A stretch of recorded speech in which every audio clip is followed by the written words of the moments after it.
there's a lot you can learn, when you look at some of these virtual companies too, right? And think about how they are engaging with their trainers, how they put their trainers on a pedestal, how they market those trainers. Like there's a lot of things you could take away that you can apply in your own business to be very successful at a local level as well. But yeah, I mean, there's a number of different ways to implement the virtual stuff. There's also a lot of bad ways. Hey, what's up, everybody? And welcome to Masters in Fitness Business Podcast, where you get to stand on the shoulders of giants. And today we're bringing you a giant from the great state of Indiana, Kevin MacCauley. He is the founder and CEO of Upper Hand, and they're a software company. They deal with studios, gyms, sports, professional sport leagues, things like that. And today we're going to be talking about technology as it results to fitness, because COVID has changed the landscape. And now online is the place to be. But now that we're coming out of COVID, where is that going to land versus brick and mortar? And what role is the technology going to play in the fitness industry moving forward? And who better to talk about that with than a technology and a software guy? So Kevin, welcome to the show. Thanks, Jim. Pleasure to be on. And well done on the intro. Thank you. Yeah, thanks. So tell us a little bit before we launch in. I want the listeners to understand just what Upper Hand does, so that we can see what your position is in the industry, so that we can know that what you're saying about technology moving forward is legit. Yeah, no, absolutely. So we're a software company that focuses on sports and fitness facilities, clubs, studios, as you mentioned, really of all sizes, to help them run and grow their business, no matter what stage they're at. So whether you're starting out as maybe you've been an individual trainer at a local brick and mortar place and you're breaking off doing your own thing, maybe you're jumping into fitness for the first time, or maybe you've been around for 15, 20 years and you're looking to kind of re-innovate or innovate on your current existing business model. Upper Hand helps those folks manage the day-to-day operations more efficiently with tools like scheduling classes or appointments, processing payments, client communication, et cetera. And we really try to allow for flexibility to help them configure the software to their operations, ultimately wanting them to save countless hours doing admin stuff so that they can focus on the reason people come to you, and that is your expertise, your certification, and the professional side of owning a fitness business. Yeah. Thanks a lot for that explanation. That makes a lot more sense. And, and I want to dive into that before the show is over, because I'm just going to be honest with you. I see software to run the club, to run the business, the fitness, as kind of a necessary evil, because you have like that big Goliath in the fitness software industry, who shall remain nameless, that probably the majority, they probably have the lion's share of the market share, but they're awful. They're just awful. And they're awful to be a customer of. So I always see software as a necessary evil, but we're going to talk about that a little bit, about what you should look for, what you need, and all of those things before the end of the show. But first, I want to jump into how the pandemic has changed the landscape of fitness, and really has given the online portion of the industry a leg up, and killed a lot of brick and mortar locations. And a lot of brick and mortar locations, if they didn't jump onto the online bandwagon, died. They're no longer around. So it's here to stay. Yeah. But the question is, what role is it going to have moving forward? Do you need it in your business? Can you survive without it? And I know you mentioned that you just had a meeting with some of the biggest CEOs in the fitness industry. You want to share that with the listeners? Yeah, that was about a year ago. We hosted what we called Uplift Roundtable. It was just a best practice discussion around reopening. As most folks who listen to this, remember, in May last year, every state was starting to open back up for the first time in a while, and so the idea of, man, how do you open back up if your state's at 25% capacity or 50% capacity? And so, we had a fantastic showing, a lot of great insights. You can get the research brief off of our website at getupperhand.com. But really, one of the things that was really a couple of key takeaways. And we'll have those links in the show notes. Okay, awesome. So a couple of the key takeaways. One was, the online stuff is here. It was here before COVID. COVID's just accelerated, the implementation of that from a market perspective, and really the need to be aware of it. And so we discussed that, but we really discussed a lot around, do you open, right, based on capacity? So in some cases, depending on your revenue model or your business model, it may not make sense to open, at that, back then at 25%, because it costs more to run the business than what you could make, even if you were at that full 25% capacity. So we discussed a lot of that, and really came down to it depended on the type of revenue model you have, right? The business model. So class-based versus membership-based, versus maybe a class membership-based hybrid type revenue business model. And so maybe some of that really, I think, could help, existing businesses rethink their business model, maybe innovate on that a little bit. So if there is an additional shutdown, you're prepared for it. And then for anybody who's looking to start out, think about the business model, right? Business models, they evolve, some become extinct, but great business models or good business models can survive even bad business owners and bad business planning, whereas great business planning on a bad business model will never succeed, right? So I think those were some of the things we talked about, and it forced all of us to think more about our businesses than we've ever wanted to. Yeah. And about becoming anti-fragile. I don't know if you've ever read that book, but making your business anti-fragile. But that's interesting. What was their, I know you guys didn't maybe talk about it directly, but what was their take or feeling about the online portion, like streaming classes or some kind of online component to their business? Were they thinking about adding it? Do they see it as something they're going to have to integrate into their business model permanently? Did you guys touch on that at all? We absolutely did. Yeah. And at the time, most franchises and stores were, really doing anything they could virtually, right? Because at that point you're not open. So Zoom, Facebook Live, Instagram, you name it. People were trying to leverage those tools. In a lot of cases during the pandemic, it was, offered as free, right, to their members to try to keep them engaged. Because the idea was, okay, if we keep people engaged, then we'll be able to turn their memberships back on, and hopefully, get as many people back as we can. And so we did talk a lot about that. And even since then, you've seen, a lot of companies continue to add that capability, right? And there's a number of different types of virtual, right? So there's recorded content that you can share with members that they watch in their own time. Maybe it's a way to do a particular exercise. Maybe it's a specific training program. Obviously, you have live classes, which in some cases you have people running live classes, but there's no real value to running the live class, right? So I know we talk a lot about Peloton. People are familiar with Tonal and Tempo Fit. I've not used Tempo Fit. I've used Tonal before. So I know a lot of people are afraid to talk about some of those companies, and they one key message I have for anybody is don't be. There's a lot you can learn when you look at some of these virtual companies too, right? And think about how they are engaging with their trainers. How they put their trainers on a pedestal, how they market those trainers. Like there's a lot of things you could take away that you could apply in your own business to be very successful at a local level as well. But there's a number of different ways to implement the virtual stuff. There's also a lot of bad ways, so as a company, we acquired some video technology a couple of years ago that's used mainly in more of an analysis format, not necessarily class-based. And we've sort of been hesitant to get too super aggressive in which direction to go with video, because you're going to see a lot of some stuff that is, very, I don't want to say clicky, but maybe a fad.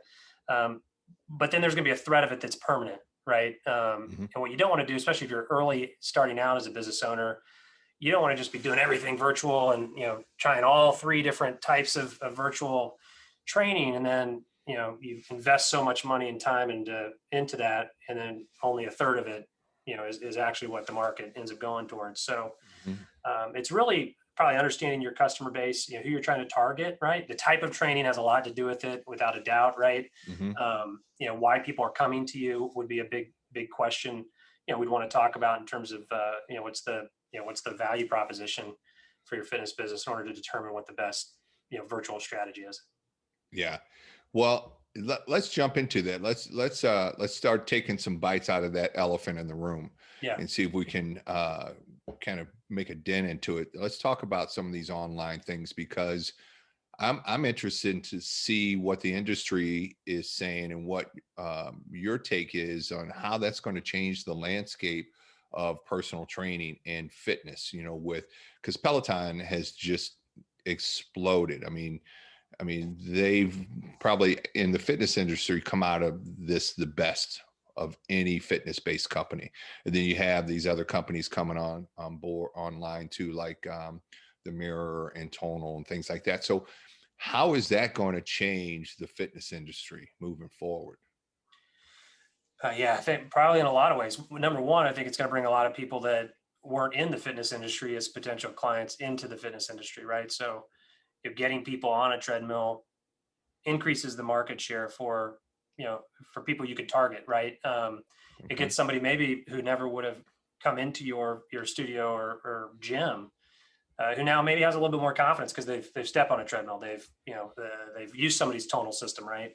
And then they get a little bit of confidence, and now they're ready to, all right, maybe I need to take it to the next level, start to be around other fit people, right? Okay. It'd be one way I think it sort of changes the industry. But I really think as technology aside, it highlights two things. One, consumers want to see that they're improving and progressing, whether it's at home or in person, right? So if you're running a Hmm. business today, and we talk about this a lot with our software, is how do we help the clients of our customers, members of our customers, start to see the value that they've been paying for? For Hmm. decades, you go to a gym, you may have private training, and it's like, all right, you can see yourself in the mirror, which really is the end goal, right? Is like you want to look good naked, Uh-huh. is what they would say. But how can you prove you're getting better with stats, right? Maybe Hmm. at certain measurements, et cetera. And then the second area is I think it's going to really it's going to separate the cream from the crop when it comes to the quality of the coaches, the trainers, the instructors, because you're going to start to see almost like professional athletes, right? That you're going to have to pay them, like a professional athlete.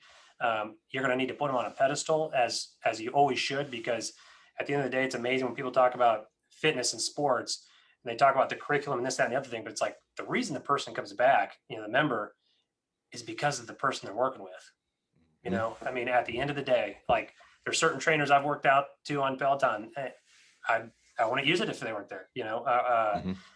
Same with anything you ever do in sports and fitness. It comes down to the talent. And so I think you're going to start to see a lot of places. Les Mills is a great example. If you're somebody looking to start out and research, some of the best, brands in the market, some of the most forward thinking, even brick and mortar where they're doing, really great stuff virtually too. I think Les Mills is a phenomenal example of how to build just a massive, in-person experience while still having a little bit of that virtual. And they put their trainers on a pedestal. I mean, they look like celebrities. So I Hmm. think that's going to really drive more awareness in the local market. The way you advertise, I think will be a big part of the change. And then, can you say more about that advertising component? Yeah, yeah.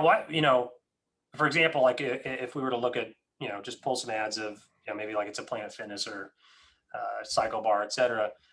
A majority of those ads are going to be get 15% off my membership or $5 come in and try it, or Pizza Mondays. Mhm.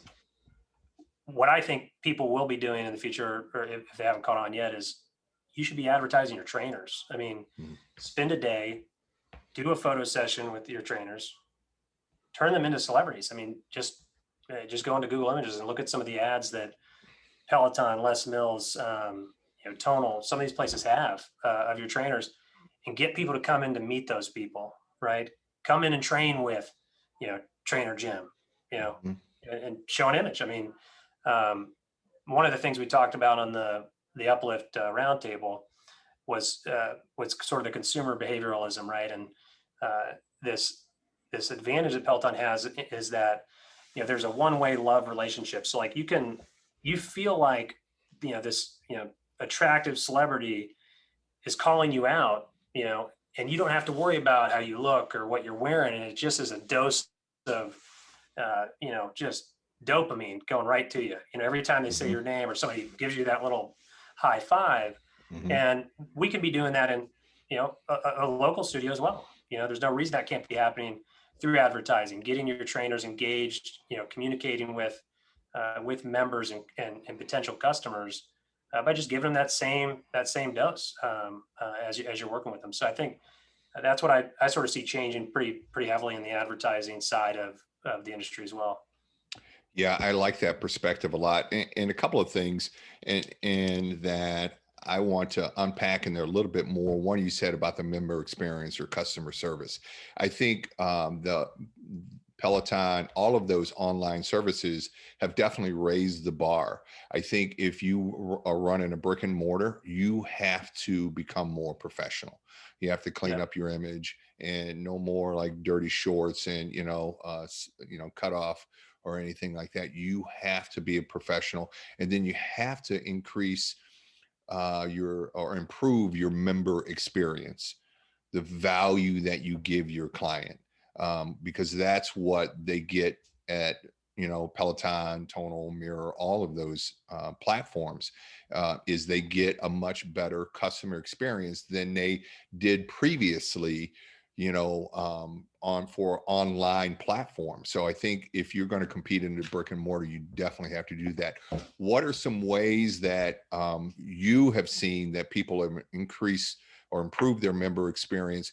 And then I want to go back to, is there anything written or capability wise in your software that enhances that ability for the member experience, but also enhance where you're talking about results in numbers and stats? Is there anything in the software that kind of integrates that in as well?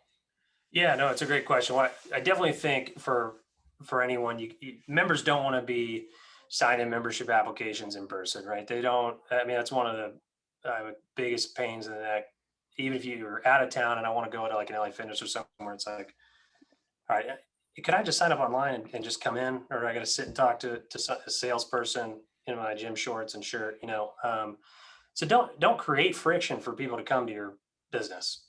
It's time you got to start looking at ways to get rid of friction, and you can do that by software tools that allow you to sell a membership online, to get somebody to sign up to come for a free private training, online. So you're not dealing with that when they're in the store, right? They're in your facility.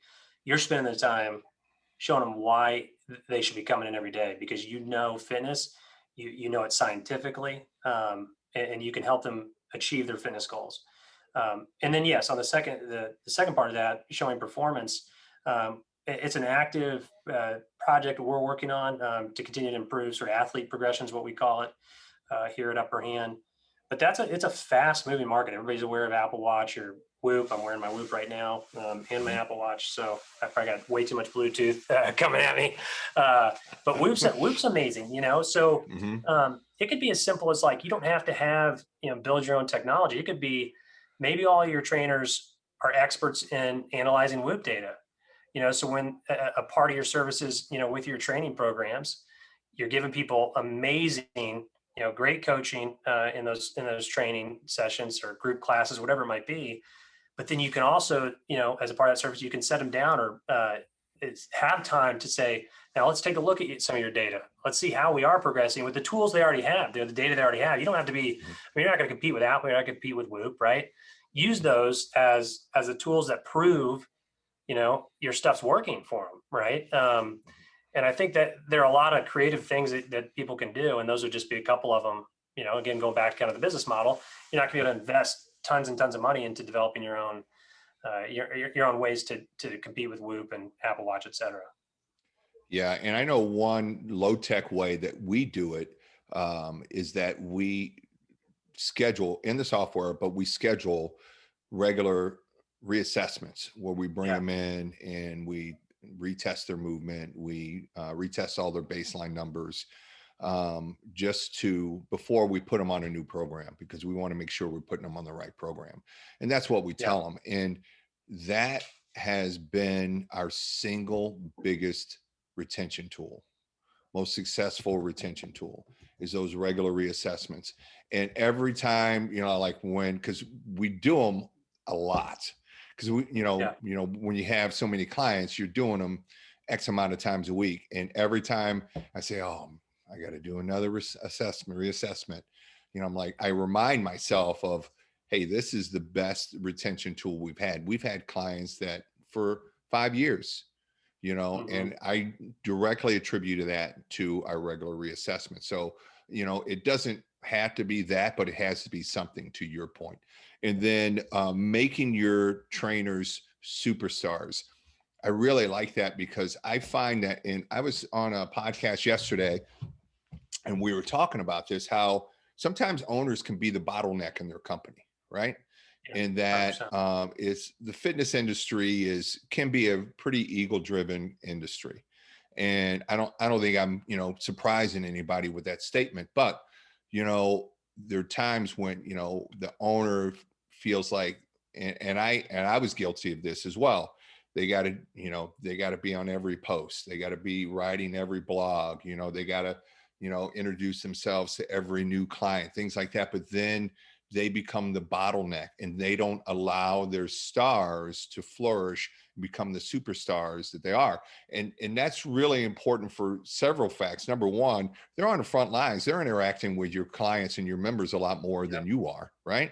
So they have a lot more information on how best to serve the client than you do. So you need to listen to them. And then two, you're absolutely right. People come based on the relationship and the rapport they have with your staff. So if you allow them to blossom and become superstars, then those people keep coming back. And the trainers are much happier working for you, and they see a path for growth, and exposure, and to become the superstar. So they're happier. So they stay with you longer. Your clients stay with you longer. The culture is better. All of those things. Yeah. All that's spot on. And I think, going back to the, sort of the assessment that you were talking about, one thing that people should start to become aware of it, and, become a student of the game, right? All these things we're talking about, if there's anything you don't know, like, one thing about me is I'll study it. Like, binders will, like you did playing baseball, like I will be a student of the game until we figure it out. And Mm-hmm. that's kind of how you have to approach your business. Right. And so, like with assessments, it may be as simple, if you want to get into data, right? So one of the reasons the Peloton, Apple Watch, Whoop is, essentially using machine learning and AI to give you the automated, sort of customized coaching that they give you.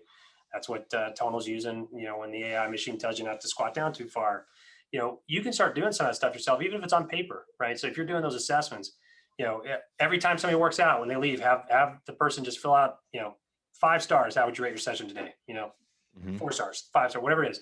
Start collecting the data, even if it's on paper. Scan it, put it in a Google Drive or a box, because there's going to be a time very soon where you will have a service, somebody, like an upper hand coming to you saying, hey, we can take that and we can start giving you more of the automated feedback you want to start giving to your customers, right? And you want to be collecting that data. You want to be storing it somewhere, even if you're not ready immediately today. But I think those assessments is a great example of, all right, how do we start providing value? How do we start helping people see, the progress they're making, and then make better business decisions because of that? Yeah. I couldn't agree with you more. And I like you said, putting them on a pedestal, and even putting together kind of a highlight reel for them, Yeah. because when clients come in, like, cause I own a 3,000 square foot training studio here in St. Louis, Yeah. but I do very little training.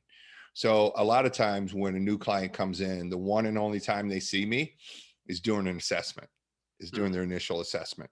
And other than that, they're seeing the trainer. So if I can put together a highlight reel of trainer and put that out on social media, then when the new client comes, they're like, oh, that's that trainer. I know them, and then if they're working with that trainer, it's like, oh, I get to work with you on, on a regular basis. This is awesome, versus, the owner, like, that you never see or never train with. Yeah. Oh, yeah. Yeah. Definitely agree. But I still think, because I know in our club, last month was our best month ever. So I feel like we're kind of turning the corner on this pandemic thing. But every person that came into a person said they haven't done anything from a health and fitness standpoint in a year. Yeah. And I say that to make the point that I don't think online will ever replace brick and mortar or in place or in person training. Yeah. But with that said, I still think it's raised the bar on, like we said, customer service, how you treat your staff, how you highlight your staff, and the product that you put online Yeah. is a big issue as well. Would you agree with that? I would absolutely agree. Yeah, I think there's, without a doubt, there's a place for both. And I think, yeah, and actually, great. This guy, the founder of Precor, is on the cover of Club Business International this month. As you, for folks listening, Peloton bought Precor, right? Um, Surprised a lot of people because Precor really is more of brick and mortar, right? They're in, every Hilton. They're in, most gyms. And so some of the stuff he talks about is a lot about that, hybrid approach, right? The online and the in person, Mhm. and it's definitely going to exist. I mean, people are going to want to go. Go to a gym to be on a Peloton because you're next to somebody else. No different Right. than you are. Now if like, you go sit on a bike and there's somebody attractive, whatever you're into, type thing. Mhm. So there's without a doubt, again, and some of that comes back to marketing and behavioral, consumer behavioralism, right? And marketing psychology is, look, if you can deliver on some of the marketing psychology 101 stuff, you're gonna bring people in. Without a doubt, there's a path for both, uh, online and in person. Yeah, and I think any smart business owner, fitness business owner, will realize that and start looking to create that and integrate that into their current business model. So, when you say stay ahead of the tech curve, what else do you see from a tech standpoint out there that we need to be aware of and try to stay ahead of? Yeah, good question. I mean, because we talked about that, like you talked about the Whoop and the Apple Watch, and you have a lot of these apps. Like, are there any apps that you're currently working with to integrate into your software? Yeah, good question. Uh, well, a little bit of Apple Health. We are looking at that. As a consumer, for business owners out there listening, um, the way I always look at a market product is I try to put myself in the consumer shoes or take off my competitive business owner hat. And would Mhm. I use that product, right? It's like Tesla's a good example. When you hear people say, "Oh, Tesla's terrible," blah blah blah. It's like most of those investors that are out there that say that, like, have never been in a Tesla. They've never experienced having your hands off the wheel, no foot on the pedal, and like you could check your email and just go down the highway at 70 miles an hour. And the same goes for like Apple Health and some of these other things. As a consumer, I like to see my health stuff in on my phone where I know I've got it with me every day, right? So putting yourself in your consumer's shoes or your customer's shoes really helps. I think start to think about where should you be educating yourself more in terms of the space. I think the biggest one for people today is you got to be using software, and that's not a plug for upper hand. It could be any software. And actually, I'm not a big Mhm. fan of like switching softwares all the time. I actually think that could do a ton of damage to the business. Mhm. Even if it's missing some of the capability that you need, switching software is it hurts the consumer. It actually creates friction, and a reason not to come into your store. But that being said, that data is going to be critically important. And you hear the terms AI, artificial intelligence, predictive analytics, machine learning. That is where it's all going. All the stuff that Peloton's doing, it's all machine learning. In the app and in the computer. Same with Apple, Apple Health, Apple Watch. Same with Whoop. Same with Tonal. And so you're going to start seeing brick and mortar places getting really smart about how they implement, a data strategy and analytics strategy, not just on how to run the business, like how to price your services, but who to target, right? And then how to show people the progress. And I think that's the future of where technology is going. Is going to be around really data solutions for your business. Yeah, and it all comes down to client engagement, right? Yep. You got to get to keep the clients engaged because that's what keeps them happy, that keeps them paying, keeps them a client for much longer. And there's all kinds of there's high tech ways where there's software integration, but there's low tech ways. Like almost, I don't know what percentage of the population has an Apple Watch, but I'm fairly sure it's a large percentage. So you can just create a challenge, just get a dry erase Exactly. board and find some metric on the Apple Watch and create a challenge for your member. Boom, your software is integrated with your model right there. Exactly. And Yeah. it's a very low tech way to do it. But so I agree with you. I think it's something that you have to keep an eye on and you have to start moving towards. You don't have to invest a ton of money. You can do something low No. tech until something better comes along, and then you can gradually start to evolve in that direction.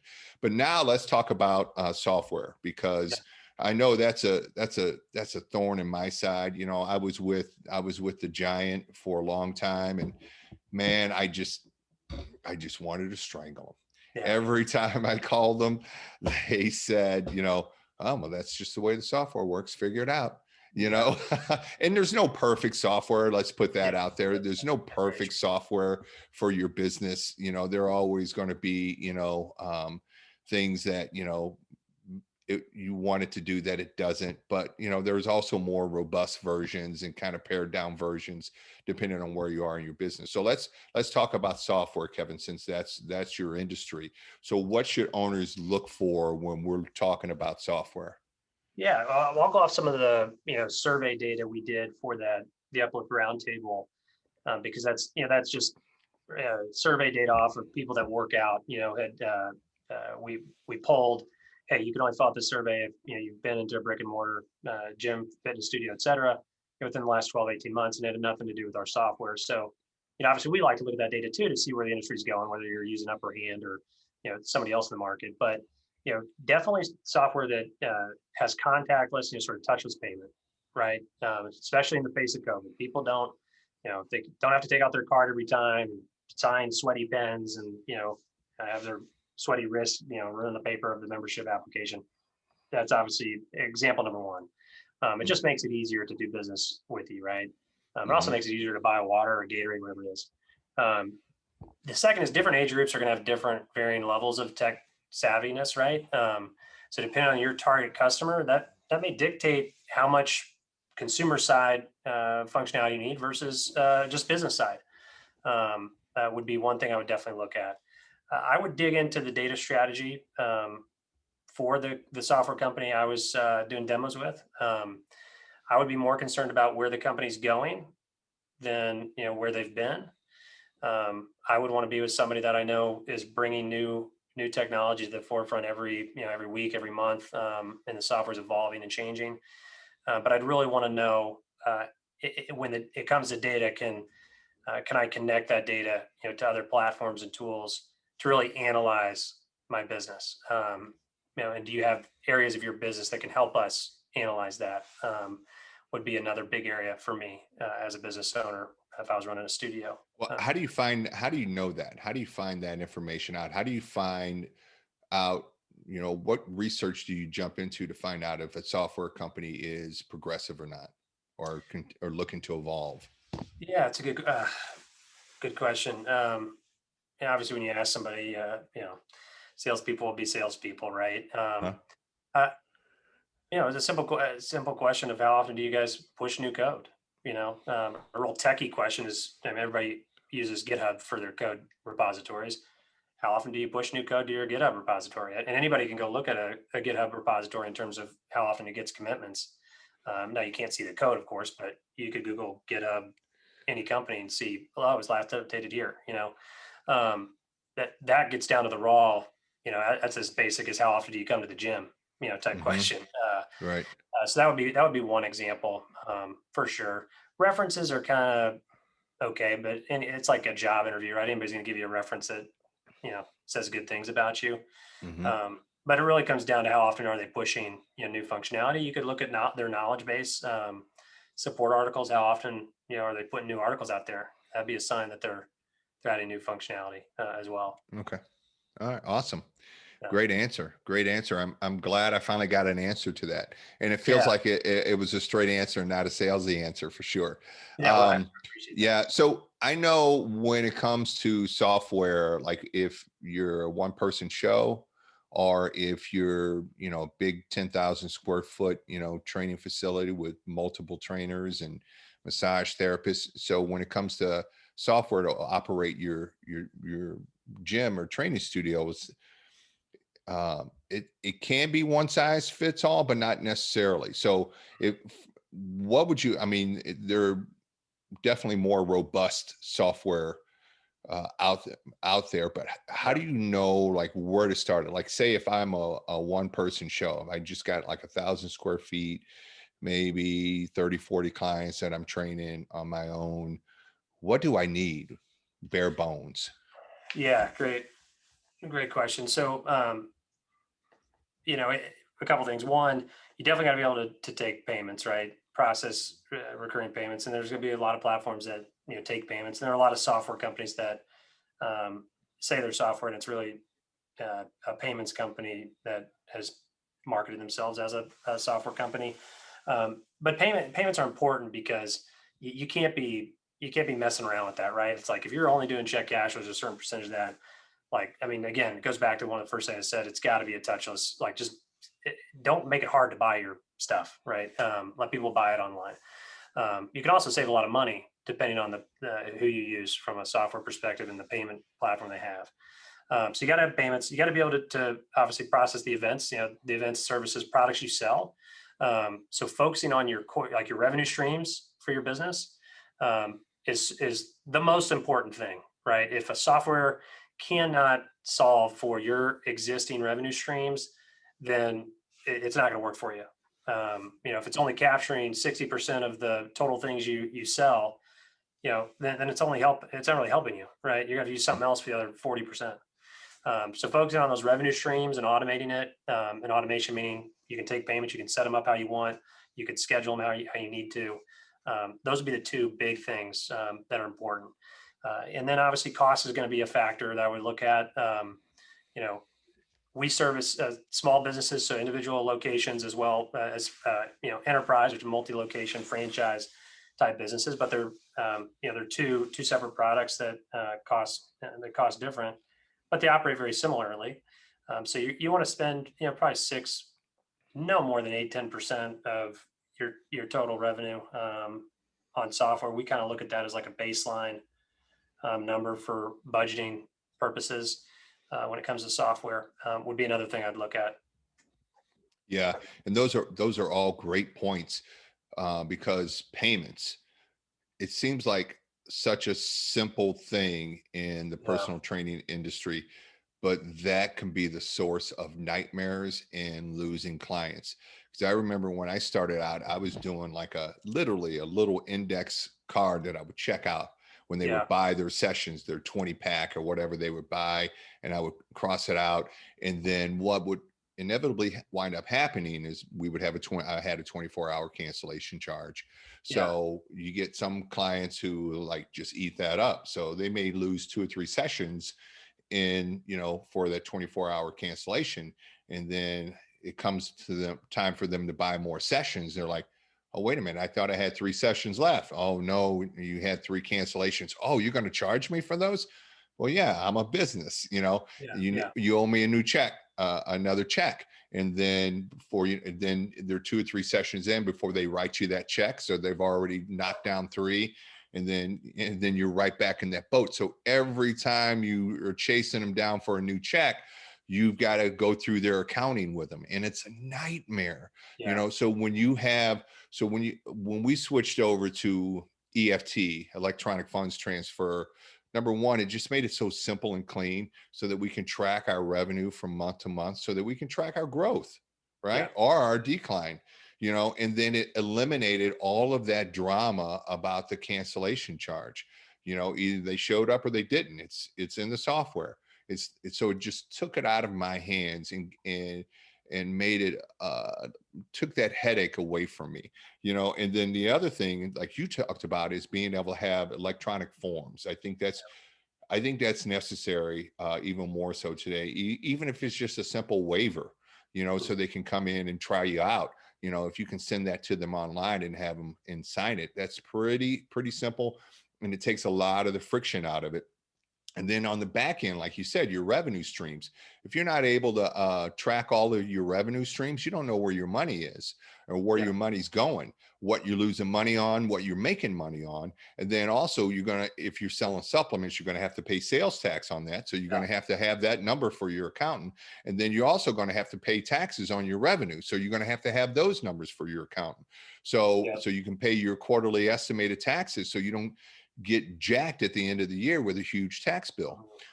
So all of those things like seem so simple and basic, and they are, but you just have to do them, and you have to do them correctly. So that's where the software can simplify and streamline your business. So that's if you're a one-person show. Now, what happens if you're scaling up and say you're opening multiple locations? You've got anywhere from 2 to 4 locations. And then how do you track that through the software? Yeah. Well, and I think that's an important point too, because if you are starting out and you have aspirations to open more in one location, right? Look at that now.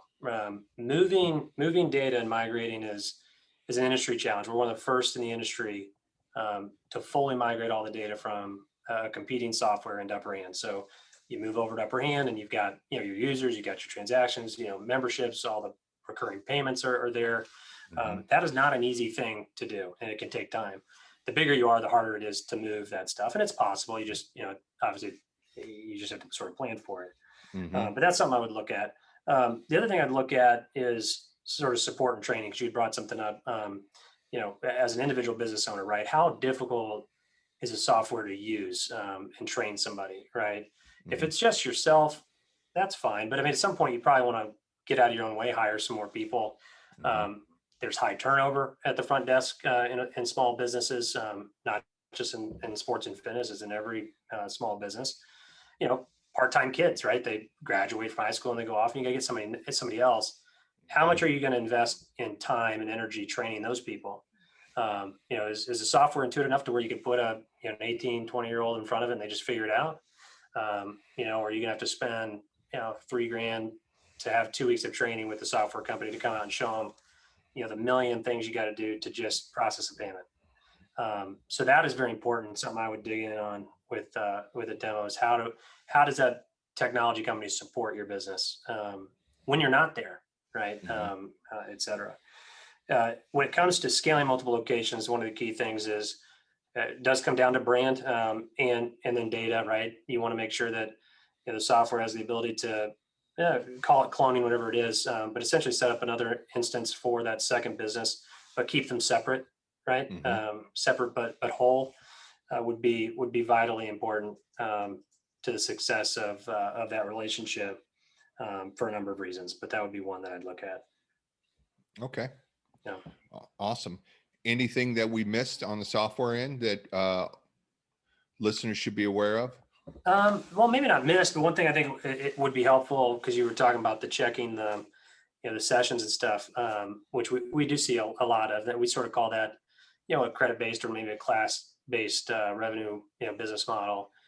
Is if you're starting out, or if you're existing and you're looking to again kind of go back to like the COVID, like if there was ever a second shutdown or whatever, which God forbid, knock on wood, we're all good. But if you can get to a recurring revenue business model, you're protected in a better way. Because even if you're closed, right? Yeah, you may have to push out some of those recurring payments, but they're still going to be hitting. Whereas like a class-based model, or a credit-based model, they have to use them to be charged again, right? So think about how to move to a membership-based model or a class membership-based hybrid model would be something I would be focused on right now. Plus it's easier for billing and everything else. Like customers don't want to have to, when I do golf lessons, it's like, all right, I got to figure out, man, how many do I have left? It's like, can I just pay one fee every month and then I know I come in here every Tuesday? Right. Exactly. Yeah. And it's all right. Just look at the numbers, figure out how to price it, and then you're good to go. And it saves a lot of admin headaches too. Yeah. Yeah, I couldn't agree with you more. I think switching over the EFT really had a powerful impact on our business and ability to kind of take a quick snapshot on where we were, and where we needed to go, where we needed to focus, all of those things. And if we're growing, if we're shrinking, all of those things, because it's right there, with the recurring monthly income. Yeah.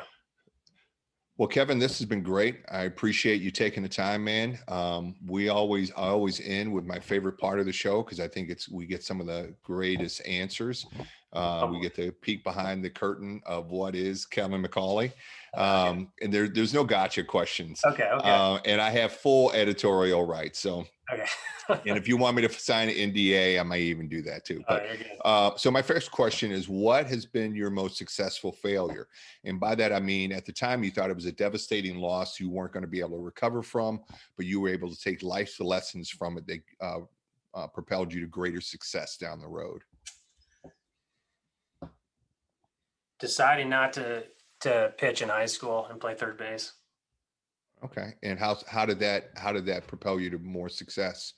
because it made me not play baseball in college, and I would have played baseball in college, which means I would have gone to I wouldn't have been at IU at the Kelly School of Business. Okay. And then you wouldn't have gotten your business degree and be able to open up your Yeah. business and have that kind of success. Yeah. So what made you make that decision back in high Well, school? well, because at the time I wasn't a big fan of my coach. He was kind of a dick. Uh-huh. But he's actually a great coach. He's a great guy. He's a Hall of Famer. But when you're a brash young kid, you make dumb decisions, and Uh-huh. that's one I look back on that I might have made differently. But like you said, I sort of saw it as a failure, but in the end, it really was successful for me. Yeah, because you were able to focus 100% in college and go to the college that you wanted. Yeah. Yeah, yeah. And I saw Uh, my older brother go through going pro ball and being all American and how hard you work and stuff. And it's a it's grind, man. it's brutal. Yeah, it can be It's a tough. grind. Yeah, because I train a lot of hockey players, and a lot of these kids come in saying they want to be pro, and I tell them it's a grind. You got to leave home.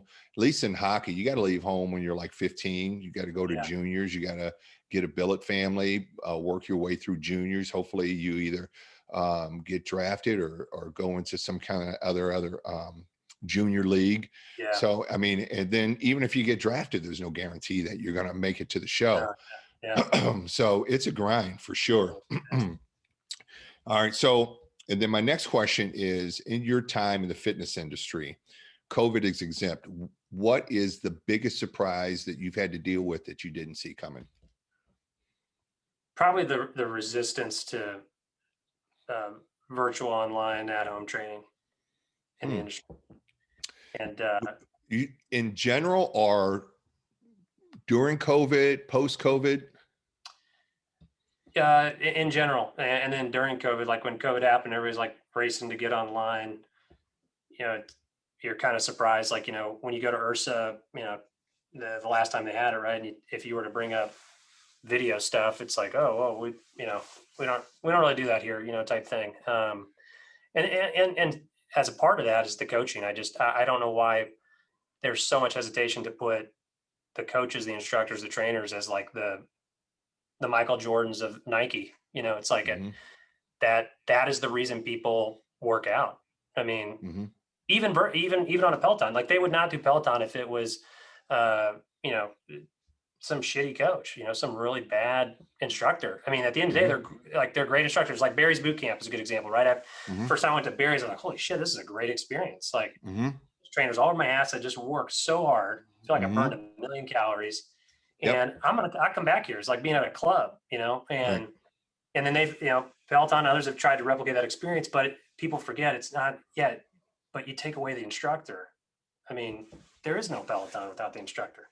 It's Yes. just a treadmill. Yeah. I tell you who really figure that out and does it the best of the industry is Soul Cycle. Yep. When they have a really good instructor, they treat them very well. They treat them like royalty and they pay them very well because Yeah. they figured out exactly what you just said, Yeah. and I think it's more resistant in the fitness industry because, you know, a lot of times the owner is the one that wants to be the Michael Jordan. They don't Yeah. want their they don't want their staff to Yeah. be the Michael Yeah. Jordans, you Yeah. And know. they're afraid they might So have to pay them a little more, but I think it's, people are gonna have to kind of come to Jesus on it a little bit mhm. with that sort of mindset. And the one thing as a soul cycle, and I've been to cycle bar classes before, the challenge they have versus a Peloton is if I don't like the instructor in a cycling class that's, virtual, I switch the class. Mhm. Right. So the concept of just giving people like one free, come on in for a free cycling lesson. If they don't have a good experience that one day, and maybe it's the instructor, maybe it's they, ate some Thai for lunch and didn't sit well, it's going to be hard to get them back in. Right. Mhm. So finding a way to get them in front of more instructors, maybe the model has to shift from, one free trial to let them, they get to try every instructor, Mhm. and after every class, they just, quick 5-star rating, just like Belton. How would you rate the instructor, the music, the experience? Super simple and quick, right? Yeah. But making sure that those people that come in that don't come back after just one class, I mean, it doesn't mean they didn't like it. It just means, well, maybe that Mhm. instructor, maybe they didn't like the tone of their voice, Yeah. who knows? It's, that's the challenge. But I think again, it can all be, that's why I think it's very valuable to have the Pelotons of the world out there, because it's going to make great businesses at the brick and mortar level just that much better. Yeah. They're just going to implement Yeah. some of I agree with you on the one-off experience. So maybe a free week instead of like a free class or something like that. yeah, So you can yeah, try multiple, and there's one funny footnote in a buddy of mine went out who owns a club, and we're in the same mastermind, and he went out to LA and tried Barry's boot camp, yeah, and he, same thing, had a great experience from the minute he walked in the door. They have it down, right? But he said as a trainer, like looking at the programming, it was horrific yeah, looking at it through a trainer's eyes, but not one person in there cared because they all had a great experience. And that's what it comes down to.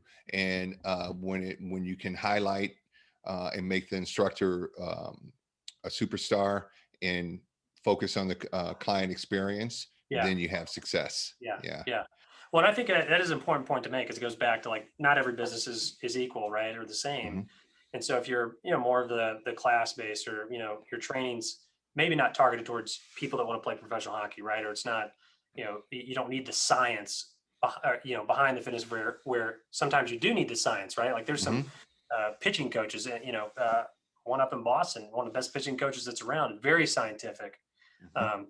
coaches some of the best pitchers in Major League Baseball, and they come to him because he knows the science. So that's where, like, as a business owner, you got to know, again, what's the value proposition for what you're selling, and then just drive it home, and promote that certification, promote the science behind it. Hmm. And you're the guy, your staff's the people, that bring the science to you, and will make Hmm. sure you get to the next level. Yep. Tell people your story. Otherwise they'll make one up on Yeah, their yeah, own. that's right. That's right. So my last question is, where do you go for your personal and professional development? Oh, I read a ton. Um, if I could turn my camera and show you my desk, there's probably about 10 Gartner research articles. I've got Club Business International, uh, a number of, the Four Dummies books. See the And one then in I the also, background. yeah, that's, Yeah. franchising, SQL, or SQL. And then, I'm a part of Vistage, which is a best practice group with CEOs in your local area. And then I like going online. I mean, I love reading anything I get my hands on in the space. Again, kind of being a student of the game, Hmm. is where I turn for development, and talking to people, like you. I'm a huge fan of best practices, and just trying to learn from other people in the space. You can't do it enough. I couldn't agree with you more.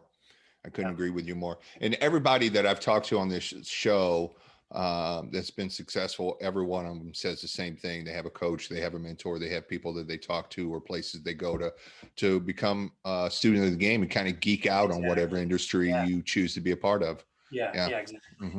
Hmm. Yeah. All right. Well, Kevin, where can people find you, get more information, reach out and get in touch, or find any information on Upper Yeah. Hand? That'd be awesome. Yeah. Online, our website is getupperhand.com. I'm on LinkedIn, Kevin MacCauley. Connect with me. I love connecting with anybody on there. LinkedIn's my favorite social platform because there's no politics. So it's, it's a nice breakaway from all that. But yeah, Uh-huh. connect with me online, and happy to connect offline too, and share thoughts on your business, et cetera. We just got to help each other. It goes back to best practices, and what goes around comes around. Yeah, I agree 100%. Well, all those links will be in the show notes. Just go to trainerjim.net, click on this episode of the podcast, and all the links to contact Kevin. And the link that we spoke about earlier will be in the show notes. So, Kevin, thanks a lot. This has been great. I really enjoyed it. No, yeah, thank you for everything. It's an amazing podcast and an excellent tool for people, wanting to learn and hear from others. So Well, keep thanks. rocking. I appreciate that. And I appreciate you being a part of, and I would like to kind of keep you on retainer. If we have any other software questions, I'd like to maybe Oh reach yeah, out to you yeah, again and have you on. Yeah, yeah. And absolutely. even if it's not us, and you're comparing two other ones, I'm happy to give you my opinion. Yeah. Awesome. All right. Great. Thanks, man. I appreciate it. Have a good rest of Yeah, your day.